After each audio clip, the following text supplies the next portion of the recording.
Hello, hello, hello. Hi, everybody. Welcome. Happy Cinco de Mayo. If you're looking for a step-by-step how to create a virtual event with Givebutter, you are in the right place. While we wait, we're going to play a little bit of music as everybody rolls in. And as always, let us know in the chat, where are you Zooming from today? See you guys in a couple.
Hey everybody, welcome to today's Givebutter webinar.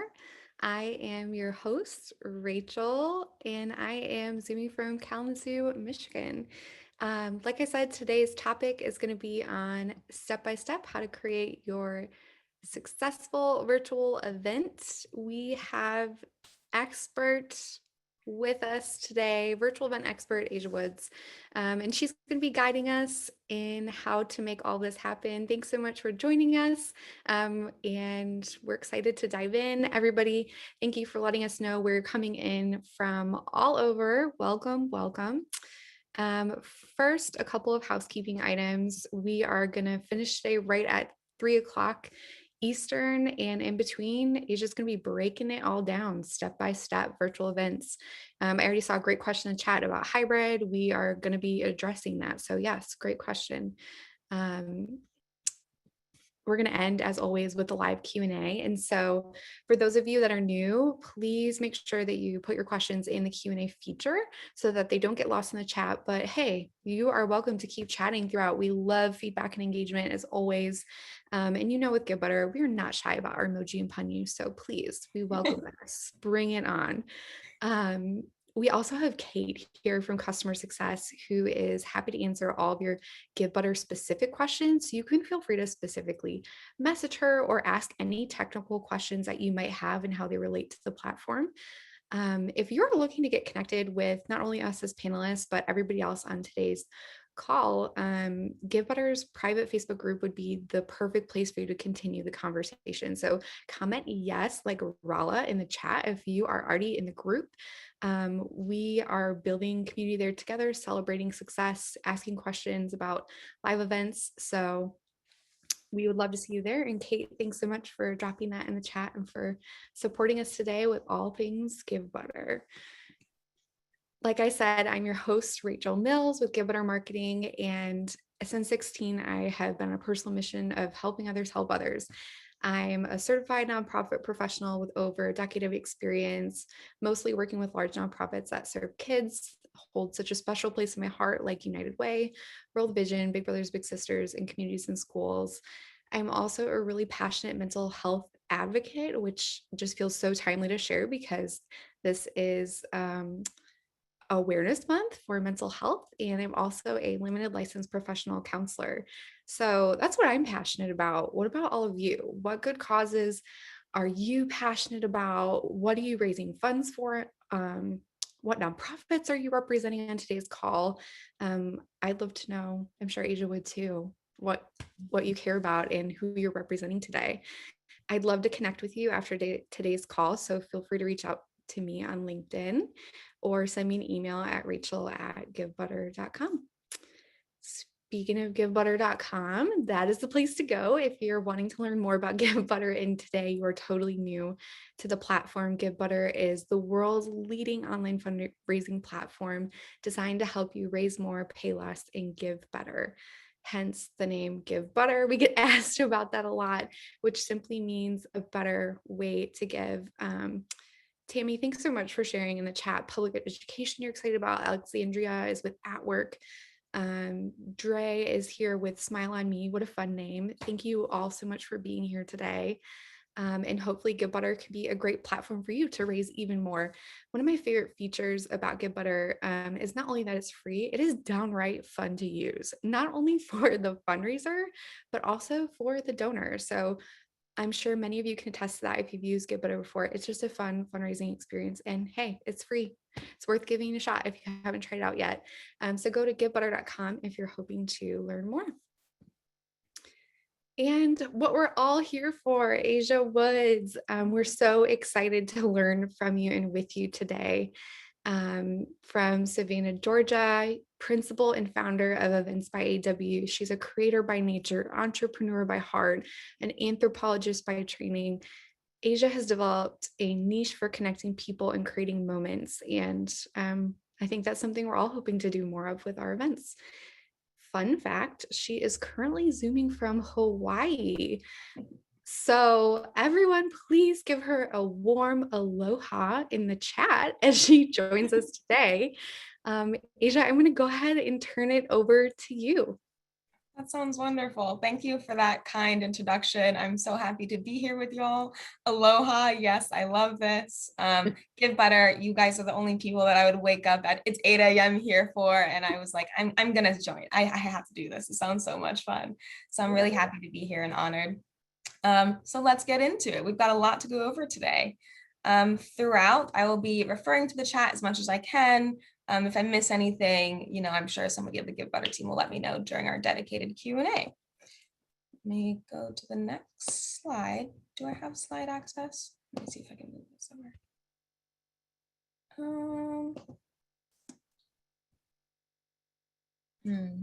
Okay, Rachel, might you move us to the next slide? I don't think it's working on my end. No problem. You should have access, but I'm happy to hit next for you. No worries. So first, you guys know a little bit about me. My company is Events by AW. We're a corporate event consultancy.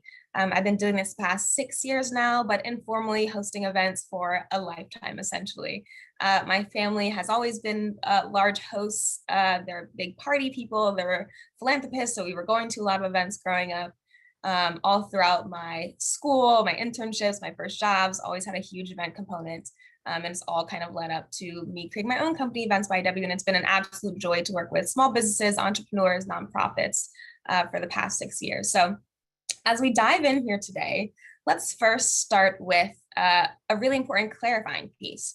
And so here, I know I saw somebody mention in the comments, are we talking about hybrid events? We will a little bit.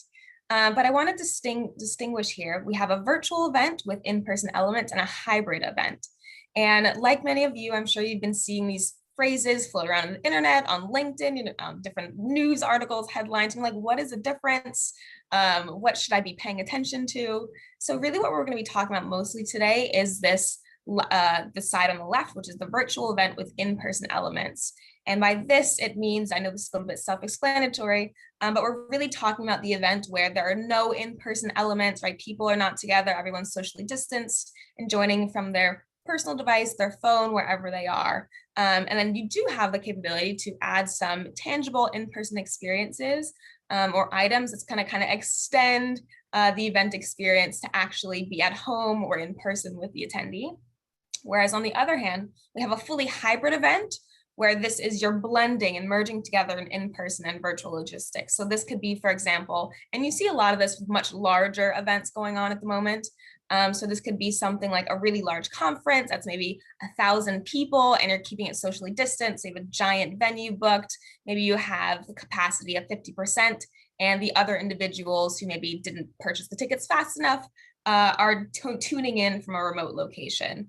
Maybe you have all the speakers together in one venue, so they're all sharing the same stage, but all the attendees are joining virtually. So when we're thinking of a hybrid event, we're thinking more about a blending of in-person and virtual. And more virtual event, we're talking about 100% virtual. So again, we'll be primarily talking about this virtual event today. If you have any questions, of course, about a hybrid event or a virtual event, pop them in the chat. I'll do my best to answer. But we're going to be talking about this one on the left primarily. Okay, can we go to the next slide? Wonderful. So we're breaking this down for you. There's 3 main steps here, and the first section is the brainstorming section. So the first thing that's going to be important for any event you're creating is figuring out the why. So defining your why allows you to be strategic and impactful. Your why translates into an aligned vision with distinct messaging and focused event programming. And so this might seem obvious, but you'd be surprised at how many people sometimes think like they're so excited and they want to do an event that's launching the new campaign, that is cultivating lapsed donors, that is introducing their new branding identity. And really, you want to avoid creating what I like to call a kitchen sink event, because it's going to make it a little bit more confusing, a little bit harder on your end to really solidify and clarify the program, the message, the marketing. So right off the jump, the first step is going to be figuring out your why. And I highly recommend coming up with one why that's your focus. And there might be some other sub whys, but some of those likely can be to the next event you have. A lot of events are definitely business strategies. So, right, you will have another event. So focus on the biggest and the first so far. And I would love to know in the chat actually what some of the events that you all are creating at the moment, just so perhaps I can use some of those examples throughout. So we'll head on to the next slide. Perfect. So after we have the brainstorming session, we're planning to do a telethon. Those are exciting, love that. Let me check in the chat any other ones. Ooh, Benavon model, scholarship banquet, perfect. Okay, so we got a variety of things here. Lovely. So the next thing after brainstorming is going to be executing and budgeting. Now this is pretty key. So the first thing you're going to want to figure out is, and you guys might be a blend on here, you might be creating this event on your own if you're an entrepreneur creating some sort of event, or you might have an internal team or an external event team you're working with. Either way, you want to figure out upfront where the workload is going to fall. Are you going to be doing this all yourself? Do you need to find a team? If you don't already find a team, I recommend checking out Upwork or LinkedIn and finding people who you can work with. After you figure out who's going to be building the event with you, the next thing is creating a project timeline. This is the most exciting part to me. I mean, I'm a weird person who loves organizing, but maybe if you like organizing, you'll like this part as well. So you really want to work backwards for event day. So for example, if your event is going to be August 1, you're going to, I mean, you can do it so basic. You can go into a Word document, type in August 1. Okay, so like a month before then, maybe 3 weeks to a month before then, you want to release the tickets. A month before then, you want to have all your speakers confirmed. And in that month, you want to have the marketing plan. So that's always the best method I find of creating a project timeline, and creating this right up front from the jump is going to make it so much easier for you and relaxing for you and the whole team to follow a really organized plan from start to finish. So after you have the timeline, you're going to want to make sure you have a really efficient system to track all of the project while it's happening. You want to make sure that all your project to-dos are easily accessible information and makes the communication easy for you and your teammates. So for me, over in Events by W, we're huge fans of Google Drive. We like to keep it very simple. Of course, maybe you can use something more advanced. Maybe use Microsoft Teams for your organization, Monday.com, Asana, whatever your preferred project management system is. Be sure that you set that up from the very beginning, because then that way you have this centralized location, everybody's clicking. We all know it can get confusing when you have emails back and forth and files are getting confused. Maybe you have some on your desktop, some in your downloads. So making sure you have a centralized location to put things like your talking points, your briefings. If perhaps you need to invite, the CEO of your organization, they have to know what they're doing, your guest list, all those sorts of things. We love our Google Drive, and so do our, exactly. And so a lot of the times clients are really familiar with Google Drive. So if you're working with a team or different speakers who are very familiar with Google Drive, I find that to be very simple. OneNote, yes, absolutely, love that. Oh, a virtual walk. I would love to know more about this. That sounds really interesting. So once you have your timeline created, you've got your systems organized, next you're going to want to think about the budget. Now, my golden rule is to budget 25% more than what you think you need for the event. And that's for a variety of reasons. Maybe some of you have event experience already, so you're familiar, like, oh, I know there's always going to be kind of these hidden fees you didn't expect, or and that's just really what that covers essentially. Even in the virtual landscape where you think it might, well, it is cheaper, but when you think it might be clear cut from the beginning, there can be still some unforeseen costs that arise throughout the process. That could look like, for example, say you select your virtual platform and there's only a feature that's available for a premium user, so then you have to up that price. Of course, if you're looping in speakers, you're going to still have speaker fees. Maybe you want to do like extra marketing pushes. So that really extra 25% just covers for anything you need. And then it's good to know where the main costs for the virtual event are going to be. Now, what's been really wonderful is a lot more organizations have been hosting virtual events because it's much cheaper than putting on an in-person event. But still worth knowing that the most pricey items of putting on a virtual event will be your virtual platform, and whatever kind of payment plan or payment structure or level you apply to use. Your vendors and your speakers. So the speakers, right, because they're still taking their time to speak with you.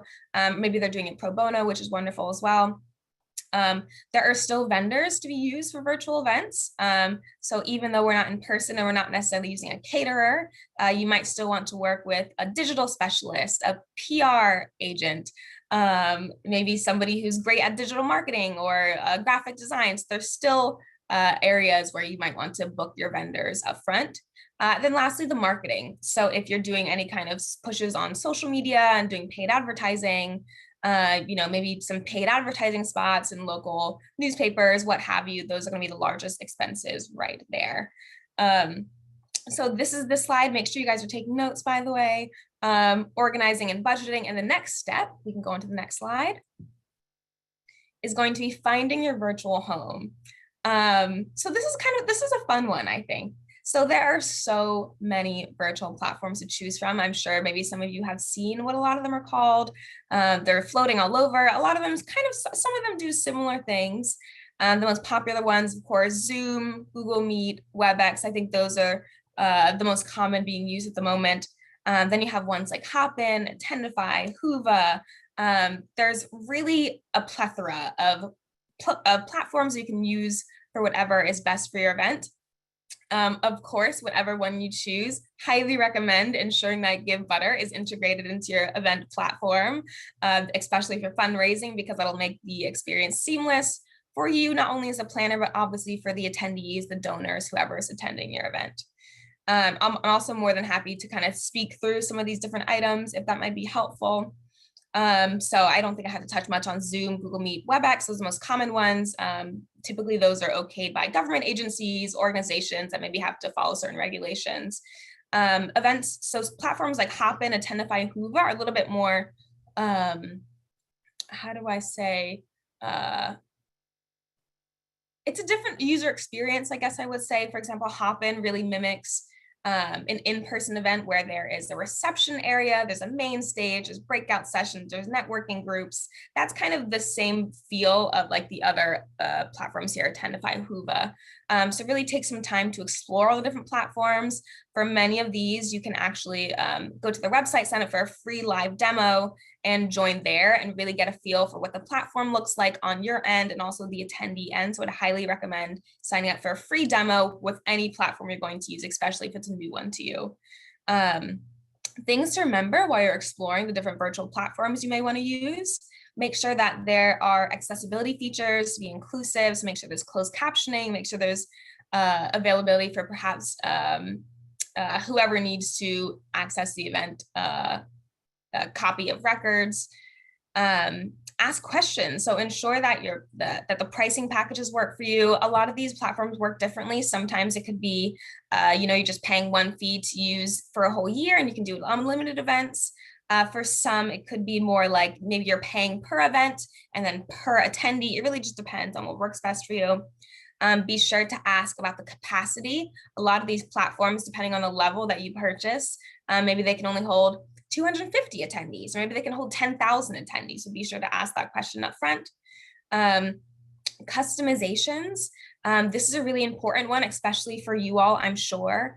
Not all platforms you can customize the same way. And when I'm saying customize, I mean, one, in the registration form, which is really important. You want to be able to ask people how they found your event, maybe their social media handles, maybe their job title.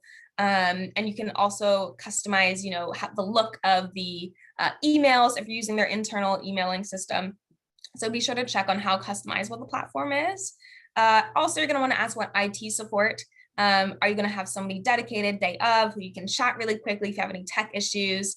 Are you going to have to call somebody, email somebody? You want to be sure that you have all that information up front so you can make the most comprehensive decision for your event. Just catching up on the chat here. Okay, wonderful. I see you guys asking some Givebutter questions. Alrighty, let's move on to the next stage, the next slide. So we're past all the brainstorming now. So now we're on to the build stage. So the first thing we're going to talk about is creating the event programming, creating impactful event programming. And so what I mean by event programming is what's actually happening during the event.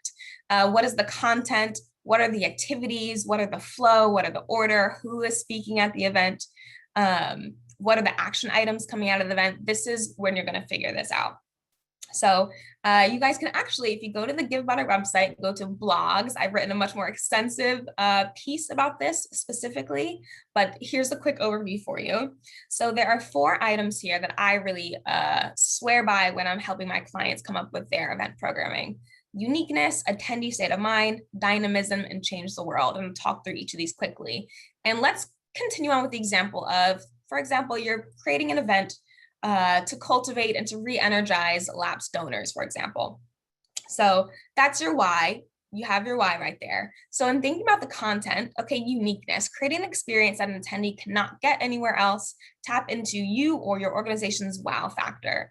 And so this takes some time to think about it. So continuing on with that example, perhaps your organization newly has brought on a really exciting new board member, and you know that the donors would be excited to meet this person, have access to the person. So maybe you're going to bring them in to do the welcome address or to do some part of the content. Attendee state of mind. So for a second, think about what these lapsed donors might be interested in or what might be going through their mind. So they're lapsed, right? So that might mean either they simply forgot to click the quick button to donate this year, or maybe they just, they were thinking, I've got these options, I'll skip this year and I'll donate to these other organizations. So now is your opportunity to recapture their attention. And so sitting in their shoes for a minute and thinking about what they might want to value. So you already know that they donated once before, so they're interested in your mission. So maybe they just have to, their attention just has to be grabbed, right? So maybe you can change your angle a little bit. Maybe you can share a really personal message about how your mission has been helping people. Maybe they want to feel like they have a better sense of exactly where their money is going. So you can use some of those examples in your marketing campaign and strategy. So this is really your opportunity to take your time to really think, okay, if I were a lapsed donor, what would recapture my attention? Maybe they would like learning about a new initiative that your organization is creating, and they want to feel engaged and helpful by participating towards that new initiative. Dynamism. And so this is the idea that the actual flow of the event and the content should be exciting and dynamic.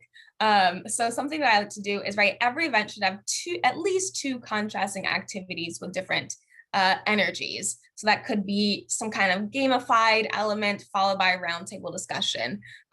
So the idea here is that you want to make sure that nothing's ever stagnant, nothing's flat, nothing's ever too deep for too long or too playful for too long. You want to make sure that you're having a nice blend of activities here, not only to keep people engaged, but also just keeps things lively, keeps people excited. I think we know after, being on this virtual world for over a year, it really takes a special kind of presentation, and energy level to stay focused and engaged. And you want to make sure you have that for your attendees. Change the world. Now, this might seem like a dramatic one, but it's an important one. So this really means that you're you're keeping the call to action front of mind. So if for a lot of fundraising events, the call to action is going to be to donate, maybe to share with people who may donate, etc. But this is really making sure that that call to action is front and center throughout all the programming in your event. At the end of the day, it's an event for business, and whether that's kind of more hard asking or more softer cultivating, you want to be sure that you're achieving that at the end of the day. So think through all these items. You can get as creative and flexible with these as you want. And so after creating the content, we can go on to the next slide. Following the timeline. Remember that good old time that we already created, we already detailed, we've got exactly what we're supposed to be doing week by week. So really during this time, you're following the timeline. So that might be things like you're booking speakers, you're doing some live demos, you're setting up the live page and whatever event platform you're looking at, you're setting up your Givebutter account if you haven't done that yet. You're really following the steps to build out. Maybe you're looping in more people onto your team. And so really when you create the timeline from the beginning, you're essentially just following it. And I think it's important to remember whenever you're creating any event, things are always not going to go to plan. That's perfectly okay and perfectly normal. Even the most experienced event planners have things that go awry, but really what's going to make sure that the event is running smooth is if you're calm, the team's calm, you guys know it's going to be a knockout of the park. So follow that timeline and keep on going. So we're going to go to the next slide. So the last building stage here is the marketing. So kind of like I mentioned, this is going to be different if you are a solo person planning this event or you're working with a larger organization, but you want to be sure you have a rather robust marketing plan either way. If you're doing this on your own, team up with a marketing friend who's in that industry, or maybe you're going to hire, a marketing expert in that way. If you're working with a larger organization, ensure you're working with your internal marketing communications team, because you want to make sure that the graphics are top notch. The most important thing really is graphics are huge, so don't underestimate their power. Even if you're doing it on your own, use a Canva, some kind of website like that, that'll really allow you to create some professional and high quality images.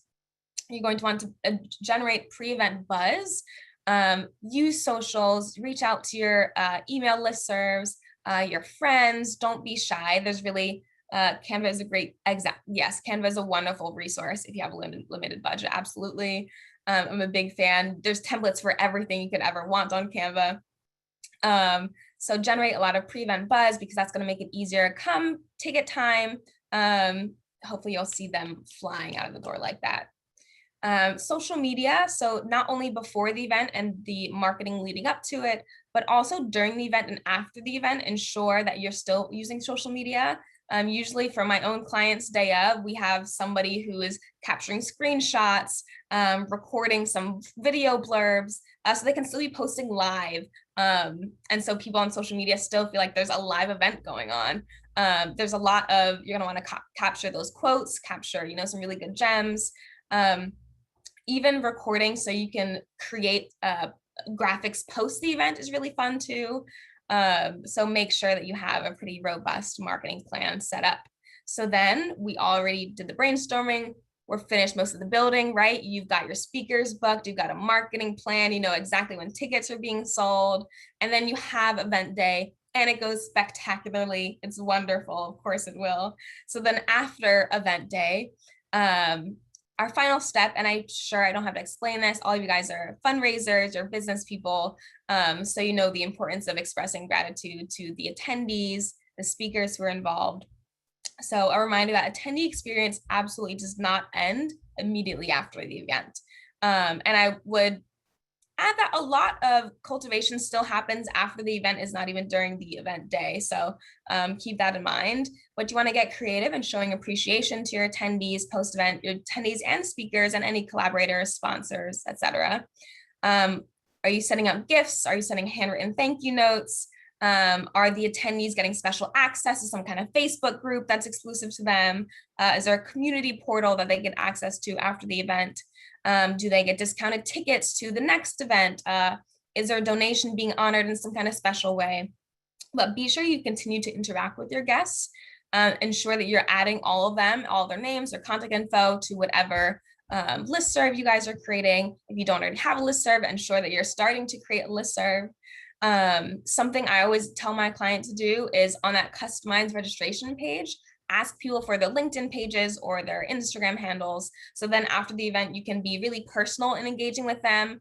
From your business account, follow people, tag them, send them a message saying thank you for joining. And that really does help enforce the personability of the event, like me thinking about it and remembering how personal it was and how appreciated they felt. So really don't skimp all the appreciation at the end. It goes so far. And then with that, you have your successful event. So guys, this has been very high level. A lot of this content can be applied to, or a lot of these steps can be applied to a variety of content, whether you're fundraising, whether they're coming up with some kind of other business event, a launch, for example, something more personal. So those are all very high level, and I'm really excited to answer all of your questions, where you can feel free to ask me more details on anything I talked about. I would do my very best to answer. So I think I'm gonna take a pause and a sip of water there. Thanks so much, Aysia. So much to think about. We already have a question here in the Q&A. Cindy, thanks for dropping that in, and everybody else. Feel free to ask specific questions. If you have an event that you're using Givebutter for right now that you're wanting to talk with an event expert about, now is your opportunity to do so. So Cindy's question for you, Aysia, is do you have any suggestions for what to send to donors as gifts when they buy tickets? Well, Cindy, my next question is, what is the budget that you're working with? Excuse me, what is the budget that you're working with? That would help clarify a little bit. I'm not sure if you're in the chat, or let me double check this other box. She said her budget is small. Okay. So there are a lot of interesting websites that I've actually seen where you can send donors tiny gifts. So for example, you can send them like a virtual gift card. So maybe you want to send people like a $5, $10 Starbucks gift card. And there's actually a lot of websites where you can just kind of pop in an email list with all their emails, and it will happen automatically. You don't have to go to Starbucks and do it yourself or anything. So I'd recommend something simple like that if you have a small budget.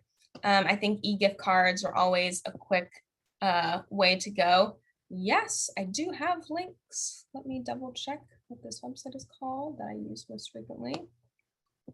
Maybe if not an e-gift card, maybe,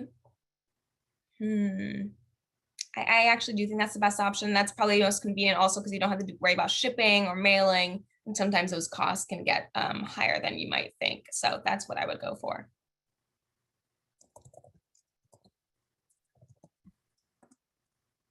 Nice. That's a fun idea. Sarah had a fun idea as well in the chat for one event with a Back to the Future theme. They sent a blast from the past box with decade themed candies, magnets, wine, and other goodies. Isn't that so fun? That is fun. And so there's also websites where you can, again, automate kind of the gift box experience and customize that, where you just pop in their emails and you can select the items you want. You can even go as far as to customize maybe the label on the wine bottle, the design of the box, which is a lot of fun. Sorry, Cindy, I'm just trying to find this website. Of course, when you want to remember something, you forget it.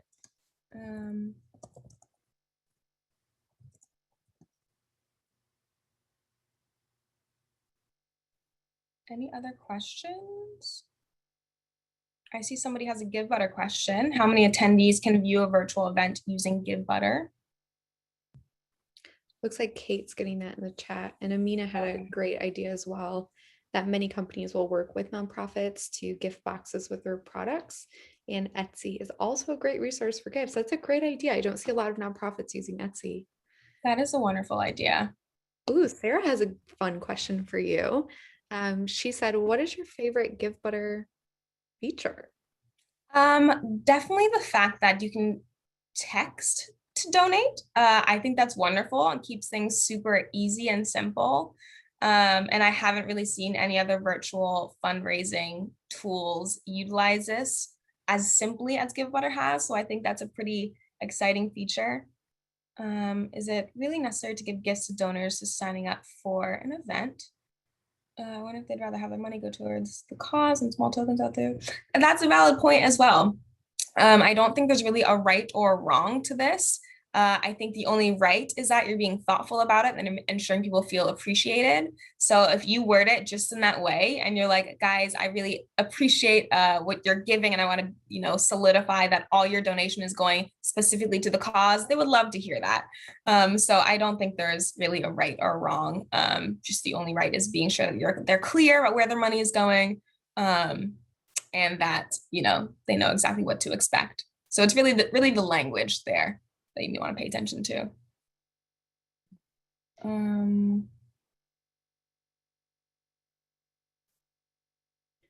looks like Yasmin is just wondering, since this was so high level, what are ways that we can further hone in on those details?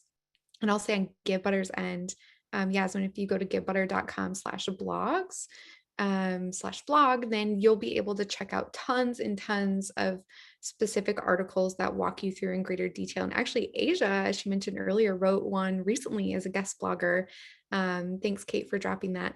If you want to go into more detail. A couple other questions here in the Q&A. Alexandria, can they get a tax receipt with the text to give? We're going to let Kate from CS clarify that on Givebutters end. And then the other question that we have in there, is there any specific adaptation of your plan for an outline campaign, which usually spans a few weeks? So I think the question here is, what format that you mentioned for the process, would it change for a multi-day, week, or month event? I'm sorry, you cut out momentarily. Can you actually repeat that last way you reframed it? Yeah, would your advice for planning change if the event was for multi-day? No, not really. The content, right? When you're thinking about the event programming, that will change and be much more robust because you're thinking about a multi-day event. So I really would just challenge you to think about how you want to organize those days and the timing of it. Do you want it to be full days long from 9 to 5? Do you want it to be half days? What is the benefit of doing it either way? Are you going to have themed days? Does every day everybody have to be sitting in front of the computer? Are there other items that could be like on your end as a planner? Could some items be pre-recorded so you as the planner don't have to be the one sitting in front of the camera, or your speakers don't have to be sitting in front of the camera live? So not much of it would change. Really, the only part that would change would be the extent of the information you're planning. And that project timeline is going to be longer, just making sure you're organized, but much of the high level items are going to be the same. Something to think about maybe in terms of I would recommend working with a team, and I'm sure you are working with a team if you're planning a multi-day event.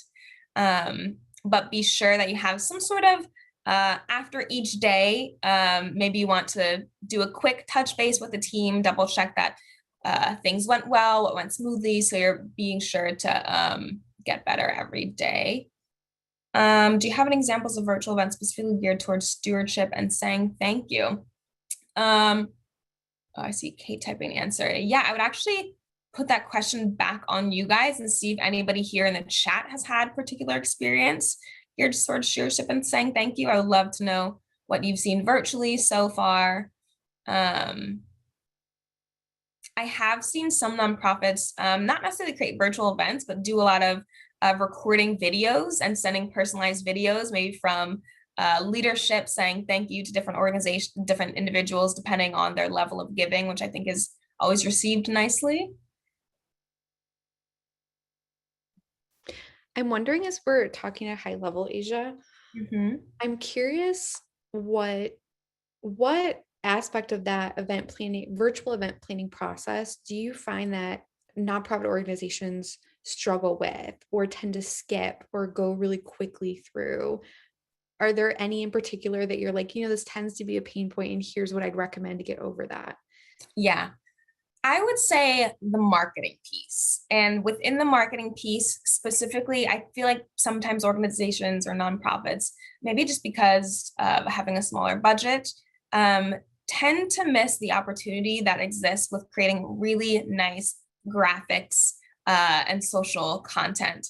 I know that a lot of times, right, the budget is going towards other things, but I have seen some nonprofits maybe not utilizing that to the best of their ability. So I would definitely recommend being sure that you're working with a graphic designer who can really create some eye-catching graphics, especially if you're trying to bring in a new audience to it. I think that I'm just checking to see if there's any other fun things in the chat. So the graphics are going to be a big one. Use Canva, like we were mentioning. I think that's going to make sure that you have everything looking unified. But I have just found that nonprofits tend to, I think, skip a little bit on the overall aesthetics of everything, and you'd be surprised on how much that that translates to the attendee, or the potential attendee, right? If you're scrolling through social media or you're scrolling through your email and you see something that's eye-catching, it's going to do the chat. It's going to catch your eye, and you're that much more likely to join the event, to give, etc. So I really wouldn't skimp out on the social media strategy or the email marketing, but really making sure that those graphics are clear, crisp, dynamic. Get a few people's opinions on what they think is more eye-catching for sure.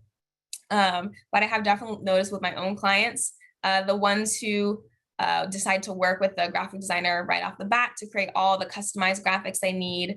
And it also comes in handy when for marketing, because a lot of times those graphic designers can create really nice flyers that you're going to send out to the speakers and the participants. Then they're encouraged to share it, right, with their own audiences. So don't skip out on those features, because that really does a lot for marketing.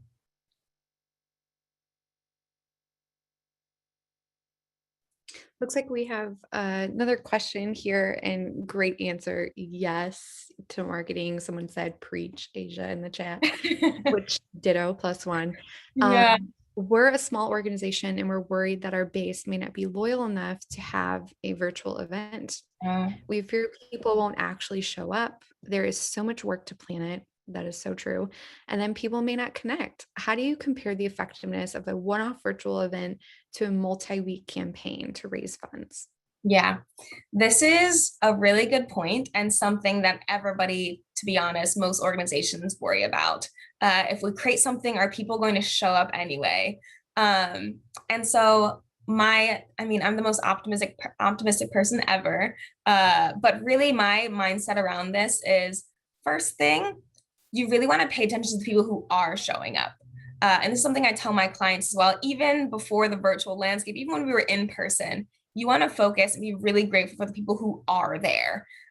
So rather than focusing on the numbers maybe not being as high as you want, or the people who didn't show up, really put a lot of energy into people who have bought tickets and who are there, because they're the most loyal, they're engaged, they're excited to be there, they're happy to be there, receptive to whatever you're offering. So really, like, it's a mindset thing of focusing on them. Obviously, we're business owners here, we're organizations, we have a mission. So it's a little bit of trial and error, to be honest. There's no way you can guarantee the success or the amount of numbers or the amount of like money raised during any event. But what you can do is try and do some, you can ask, first of all. I think I tell a lot of my clients, right, if you're unsure what kind of event that your base wants to, what if they don't even buy tickets? Yeah, I mean, that's a possibility. People might not even buy tickets. I'm trying to think. Something I tell my clients, right, is focusing on the people who are there. I lost my train of thought in the last point. What was I mentioning?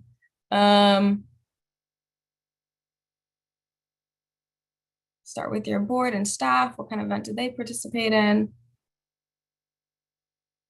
Yeah, that actually reminds me. But be sure to ask your audience what they want to see. Would they be interested in attending a virtual event? You can ask this in an email if you have a pretty good open rate. If you have, if you guys cold calling your audience often, whatever it is, whatever your main mode of communication is with your audience, ask them. If they say they're not interested, then I truly wouldn't bother with it, right? Because if they're saying they don't want to join any kind of virtual event, then there's no point in wasting funds in that area. If they say they are interested, then I would have some follow-up questions and say, like, okay, are you interested in an event that does X, Y, and Z? Would you want to hear from this person, that person, et cetera? And really allow them to help create the event for you. So then you're able to kind of really cater to exactly what they want and need. So if you're unsure, try asking them. There is always, again, the likelihood that maybe they're not interested, and that's fine. That's okay. The good thing is, right, as more people are getting vaccinated, hopefully you'll be able to do some kind of distance safe in-person event soon, and that's still an option, of course. But certainly don't feel the pressure that just because every other organization is hosting virtual events and that seems to be working for their audience, that you have to do that for yours, especially if they're not really expressing high interest in it. Kind of going off that, Philip said more of a statement that I think could be a question.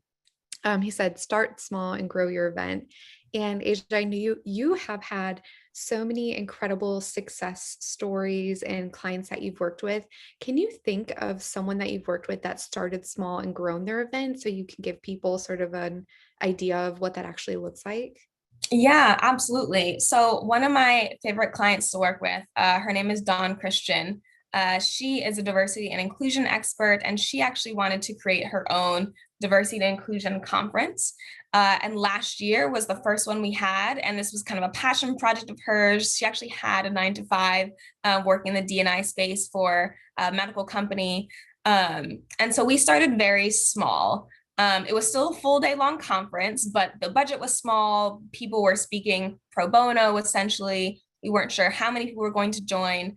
We had about 50 tickets sell, and that might sound like a small number, but the ticket prices were pretty high up there, right? Everybody who was buying a ticket was getting a personalized box mailed to them with all kind of sponsorship items. It was a really detailed an engaging conference. A lot of the attendees were people who were getting into the diversity and inclusion space.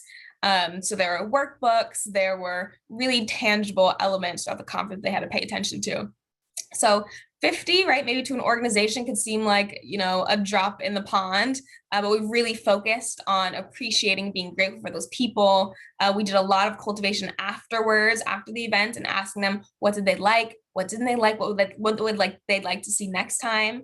We're actually doing this event again this year, and we're going much bigger with it. We're expecting at least 150 people.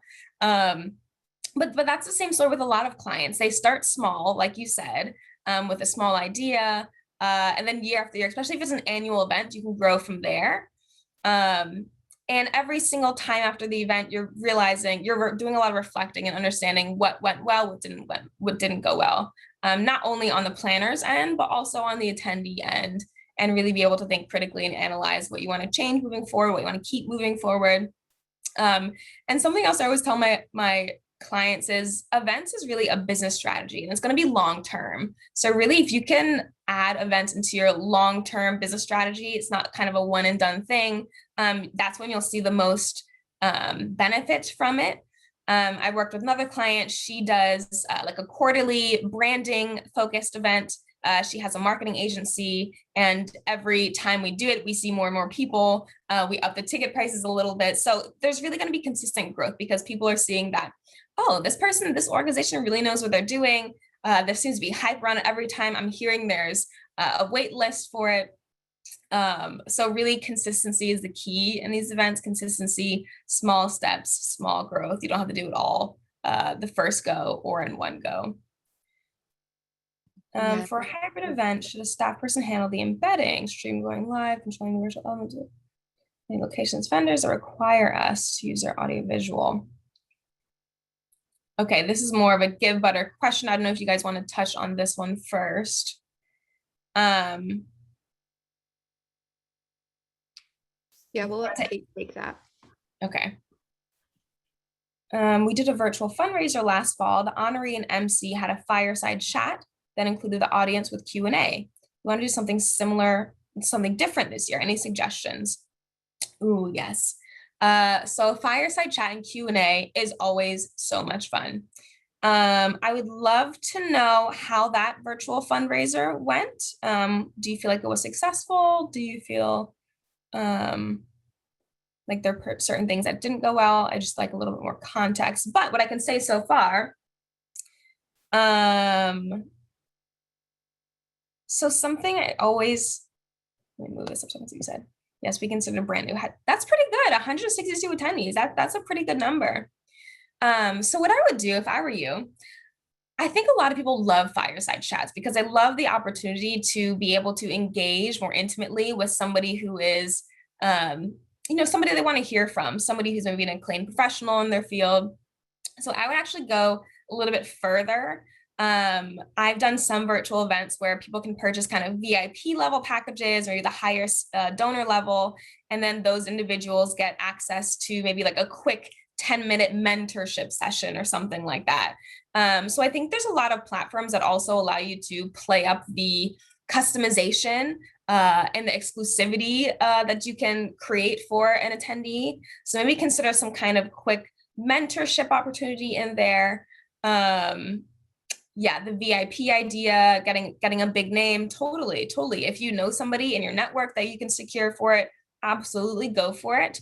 And I think this really plays the whole right attendee state of mind. I think if you're attending, you're like, oh, this person, I've been dying to hear from them. I would love 10 minutes of their time to ask them specific questions about their own career, maybe about the organization, about the mission. So I really find that adding these different ways to connect attendees with really awesome people, whether it's an in-person event or hybrid or completely virtual, is always going to be go over well. Maybe also consider adding some kind of networking into the event this go around. There's some platforms that have some really interesting networking capabilities, where maybe even depending on the ticket level that the attendee has purchased. So for example, if you have a VIP attendees and maybe you're saying, okay, these VIP attendees get kind of this exclusive networking access, and there are platforms that will randomize and pair different attendees together, and you can chat for like a limited amount of time. So that might be cool. There's a lot of different ways you can go with this. So hopefully there's just a few different examples. Yeah, that might be helpful to you. And I know Cindy, I'm not sure this is the same Cindy, but the website that you can send out little gifts. If you just Google like virtual gifts for attendees, there are a bunch of websites that you can utilize for that. We're looking to have a hybrid event in the fall this year. It'll be an auction and a low country book. Ooh, that's so fun. Where people will purchase tickets. Can we host either virtual and or in-person auction via Givebutter? Good question. I'm gonna let Kate take one that. Aysia, I'm wondering, as we kind of come to a close here, thinking about the future of events, a lot of people are thinking hybrid. Some are still thinking totally virtual. Either way, you're an event expert. I'm sure you've thought about this. What do you think is the future of events? This is such a fun and loaded question. I can go on for so long about this, and I'd Please also do. love to know what other people are thinking. Yes. But I think it's going to be a really rich one. And what I mean by that is that there's going to be a lot of variety moving forward for different organizations. And for different people as like an attendee, as just, a lay person who wants to attend events. So virtual events certainly are not going anywhere. I think we know that. There's been too many benefits, right? For organizations, they're much cheaper to put together a virtual event than an in-person event. You have more access, right? You can attract people from all over the world, all over the country, wherever you want to get people from. You really have the benefit of the internet here, because people can join from their phones, their computers, wherever they are, from the bus, from the train, I don't know, from a cruise. So you really have the ability to capture a wider audience. And that can be a completely new revenue stream, especially if you were not, if your organization was not doing virtual events before. So for that reason, for the pricing reason, virtual events are here to stay.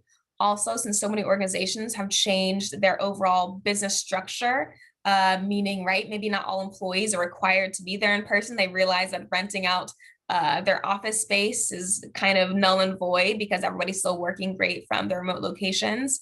Maybe that means a lot of organizations are going to be doing virtual team retreats, virtual kind of meetings. And so maybe their company's going completely virtual. So we'll see a lot in the virtual world there. So I think we'll see a lot of virtual events, virtual meetings, a lot of more virtual is going to continue happening for those who enjoy it, for organizations that's really working for.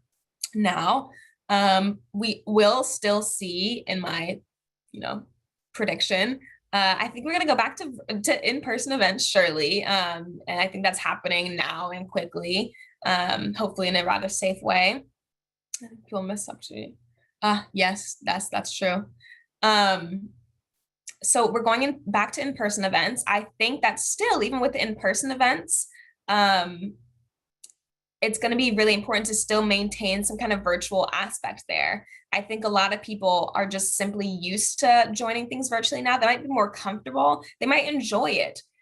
So, right, if there's a conference going on in Indiana and you're in Hawaii and you want to join and you don't want to make that flight, maybe not only because you're not feeling safe because of the pandemic, but maybe you're just tired, you've got a family, you just don't feel like making that flight, and you can still find a way to join that conference. So I think even for the in-person events, there will still be a virtual access to people so they can join from wherever. And if you're an organization, I recommend doing that. If you're planning on hosting a large in-person conference or banquet or what have you, have some element where people can join remotely. That could be something simple where it's just a live stream, right? So people can just tune in to watch what's happening. Maybe there's not even an engaging element there. Maybe you can record it and send it out to people. Maybe, there's a bunch of different iterations. But essentially, I think that the future events is going to be rich. There's going to be a lot of different ways and facets for people to join, which is exciting, which is new territory for sure. I think what's important to remember is that not everybody has to do everything at once. I think it's also overwhelming a little bit for different people who, for a lot of people, to kind of keep up with the tech, keep up with what's going on. I'm here to tell you, take your time. This technology and this new space is not going away. So really take some time to dig in, explore, see what works for you, your organization, see what you like as a person. If you're planning on attending events, decide what you like. So I think it's going to be an exciting future. I think there's going to be a lot of updates in terms of like other virtual platforms. There's so many interesting ones, you all, that I've seen that I'm personally excited to test out. They're actually, I don't know if somebody has heard about this, but there's some events, I think it's called Sparkle, I think, or some similar to that, but that's a virtual platform that actually is more of a VR experience. And so people have been hosting conferences in there. So imagine that you log onto your computer. You can start at the front door. You can walk through, and as you're kind of walking through, people have avatars. You can look in this direction, and there's a networking banquet in there. And so it's interesting because the people who are purchasing tickets can create this little avatar, and then when you're joining from your computer, it looks like you can actually see people in a space. And as you're walking from room to room, you can hear different conversations. It's really crazy how advanced this technology has gotten. So I think it's going to be a really, really interesting future. Yeah, I'll stop there. I can go on forever. I wish we had more time because it is so interesting, and even more as you hone in on nonprofits and how they're going to be using the future of Yeah. event. Wow, it is a really exciting future. And Yeah. I'm just at the edge of my seat with you to see what happens.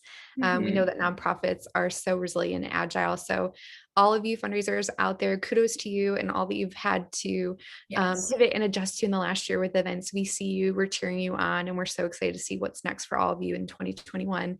Aysia, thank you so much for sharing all of your thoughts with us today. Just absolutely incredible. And I'm sure so many of you on this call are wondering, how can I keep the conversation going with Aysia? She's amazing. And you can check her out on social at Events by AW. You can reach out to her on LinkedIn at her name, or you can check out our website at eventsbyaw.com. We're going to send these slides in recording as always 24 hours after the event. So no worries if you don't get a chance to write it down. We're going to send this to you and you can click these later. And bonus, she recently created an incredible guide to virtual event creation. And she is willing to give 10% off to the entire digital bundle for all of you. So if you type in Givebutter Fam, you'll get 10% off. So Aysia, thank you for joining us and for offering that to our community. You're so welcome. Thank you all. It's been so nice reading your comments. I can't wait to, definitely get in touch. I would love to know how you create some of these experiences. I think they're going to be really interesting, a lot of fun. Thank you, Rachel. Thank you, Kate, for your Givebutter knowledge and giving me this platform. Like they mentioned, if you thought this was high level and you want a deeper dive, check out the ebook, which I'm very excited about, where we go really in depth. It's 50 pages of a lot of detail. So check that out. Yes, only this week available for the 10% off. So that's Friday night, double check, so you can get a lot more info there. Thank you everyone for joining. Thank you so much. Thank you, thank you, thank you. And as always, feel free to reach out at hello@givebutter if you have questions about webinars. And save the date. 2 weeks from today, we are hosting our next webinar on the topic of fundraising from ground zero, which actually is a recommendation from one of you, previous attendees wanted this topic, and we're doing it with Emily Taylor from Teeny Bag. So hopefully we'll see you guys in 2 weeks. And thank you all so much for joining. Have a wonderful rest of your Cinco de Mayo. And until we see you next, happy fundraising. Bye, everybody. Bye everyone. Good luck.